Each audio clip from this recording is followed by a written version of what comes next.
Hello everyone! I have finally found somewhere in my house with enough natural daylight to film. It is such a miserable day today, but on a brighter note, I have some nice new skincare stuff in my regime that I would like to discuss, and some new makeup bits and a couple of fashiony things as well. Starting with some skincare-y stuff is the Clarins Daily Energising Cleansing Gel.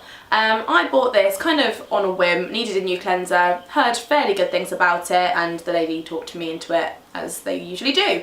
It says to lather a small amount of the cleansing gel onto damp skin and rinse with cool water in the morning and warm water in the evening, which I really liked. I thought that was kind of good advice, if that makes any sense.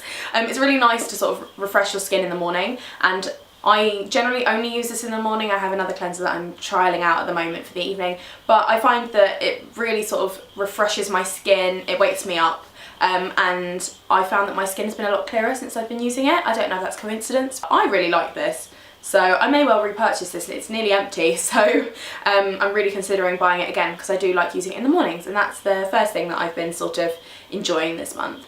So secondly, I've been looking for a new face mask. I had been using a Soap & Glory facial peel style one, which I really liked, but I wanted to try out something new, and I hadn't used a clay mask in a really long time, so I wanted to see what the market was like these days for those, and I'd heard good things about Una Brennan products before, so I went for the Tea Flower Deep Clean Pore Purifying Clay Mask, and I really like this. I've used it a few times so far, and I just find that it really clears up any breakouts I have. It just dries out spots and keeps your skin looking really like hydrated and radiant, and that's great.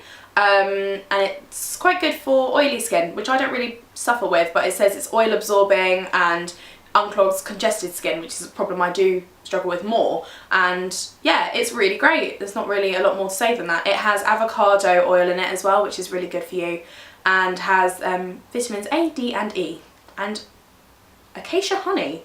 Don't know what that is, but it's always good, and it just helps rebalance your skin. And in autumn, I'm sure if you're anything like me, you struggle with sort of more skin problems in the autumn because the weather's getting colder and you get dryness and weird oiliness, and just my skin just immediately becomes unhappy when the weather gets colder. So this is really nice if you're sort of looking for a rebalancing product. And what I really like about this as well is when you put it on, it sets really quickly. It doesn't sort of stay wet for ages like some face masks and you feel like they're not really doing anything. This dries and then you leave it on for like no more than sort of 5 to 7 minutes, I'd say. Wash it off, and you can use it more than once a week. So maybe twice a week max, to just sort of rebalance your skin completely, which I think is great. So really enjoying using that at the minute. Okay, so on to makeup. I'm going to apologise in advance because most of these products are high-end, but I've just found that everything I've liked this month has been slightly pricier, so I'm sorry about that. But the first thing I'm going to talk about is the Smashbox Studio Skin 15-Hour Wear Hydrating Foundation.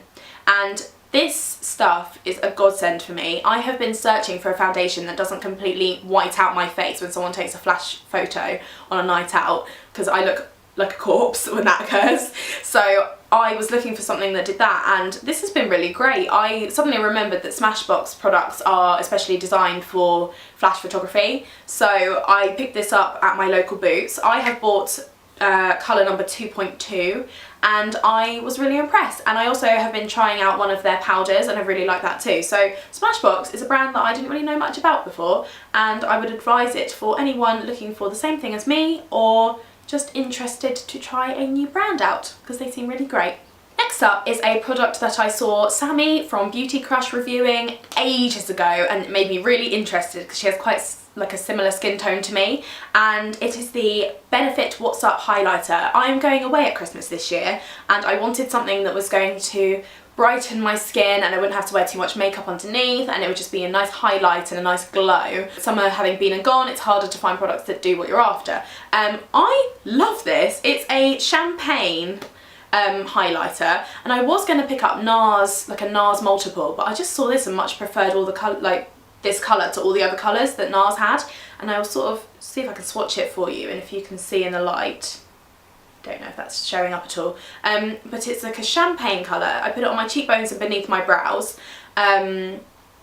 just highlighting the brow bone and tops of my cheekbones, and I'm really enjoying using it. It does come with this sort of weird gimmicky like blender sponge thing that I just find completely useless, I actually just blend it with my fingers. I find that that's a lot more practical. And I also love the packaging. I think it's really cute, and it's like got light bulbs on it. It's adorable. But I think this is great if you've got sort of tanned or olivey skin and you're looking for a nice highlighter, because I don't often wear highlighter. I find that lighter highlighters make me look a bit like shiny and glittery, and darker highlighters are just too dark for me. So this champagne colour is just right, and I'm going to take it away with me, and I'm really looking forward to using it. Next up is the YSL Creme de Blush. I love this blusher. It's a cream blusher, and I apply it with my MAC 187 brush. It's the perfect sort of rose tone for your cheeks. Nice little flush for autumn.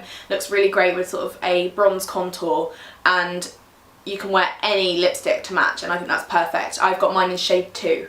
Only problem with this is it's £30, and I do think that's expensive for any blush, regardless of how great it is. This is lovely, and it's a real luxury princess product. You can just see by the beautiful packaging.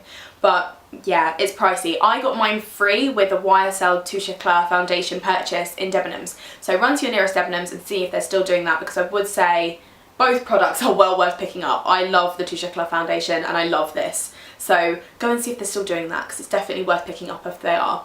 But I really love the consistency of this. It's really light and fluffy, and I dip my 187 in once for each cheek. So that just shows how a little goes a long way with this product. But it's well worth getting if you're in the market for a really pricey blush. Like, for example, if you're getting married, this is the blush to get. Things like that. But yeah, great product. Really enjoying it. I'm going to start by saying this is an unusual purchase for me. It's a mascara, and it's a luxury mascara, and I never buy expensive mascaras. I usually think they're a complete waste of money.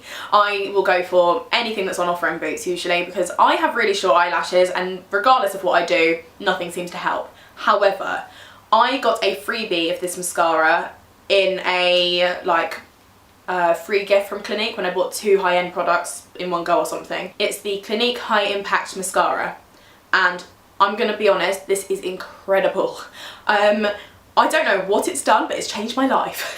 I will see if I can sort of show you. It's just got a normal wand. I don't know if it's the consistency that I like so much or not, but it's just, it seems like your average mascara. The packaging is not particularly exciting, but it's just lengthening and volumizing, and I just really enjoy putting it on. It doesn't flake off throughout the day on your skin. It stays on ages. I'm so impressed with it. So yeah, this is worth picking up if you have short eyelashes that don't do a lot and you're looking to try something a bit more expensive. I would never have picked it up had I not tried it out, and I'm so glad I did, because I think this could be my holy grail. Okay, finally, the only drugstore product out of this whole bunch, really sorry guys, is the Maybelline Forever Strong Gel Nail Colour. I don't know if this is a new release, because I've tried Maybelline nail varnishes before and I love them, and I've never noticed that they were like a gel consistency, but this is great. This is colour 130 Rose Poudre, I want to say it's called. Rose powder, basically, for those non-French speakers, and it's just a sort of lovely mauve, mauve pink, I'd say. I actually don't have it with me at home this weekend, but I really am enjoying Extreme Blackcurrant with the same consistency. I think it's just this brand that I really like, this line from Maybelline.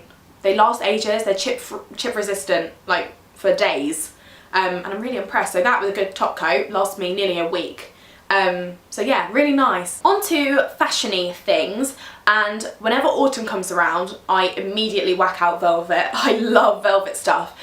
So I've picked a top in particular to show you guys. I bought this from Topshop a couple of weeks ago, and I've worn it a few times already, and I get loads of compliments on it. It is this top, and it's like a little crop, if you can see, and it's got like a weird pattern. The only way I can describe it is as carpet, to be quite honest with you, and Gatsby fringing at the bottom, and I just really love it. It's an unusual colour for me to pick, because I always feel like green is not a good colour on me, but they also have this in a brighter teal colour, which is also beautiful, but they didn't have it released when I bought this. But yeah, really, really nice. I feel like velvet suits everyone as well, and there's always things that you can find that will suit your body shape. So go and crack out some velvet, because I love a bit of velvet, and you should too. And finally is a shop in general, but I do have a product to represent how much I love this shop, is Zara. Zara have the best winter fashion offerings ever at the moment, and I went in there yesterday and I was just blown away. I wanted everything, so I've kind of written myself a bit of a list so I wouldn't impulse buy and spend hundreds of pounds. But I am scarf mad at the moment, so the thing I have to show you is this ridiculously warm and cosy basically blanket for your neck.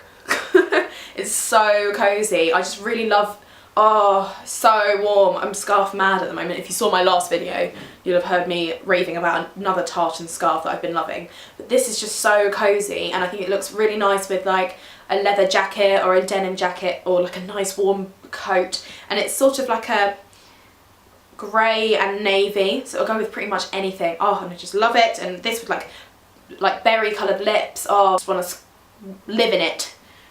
I'm such a weirdo.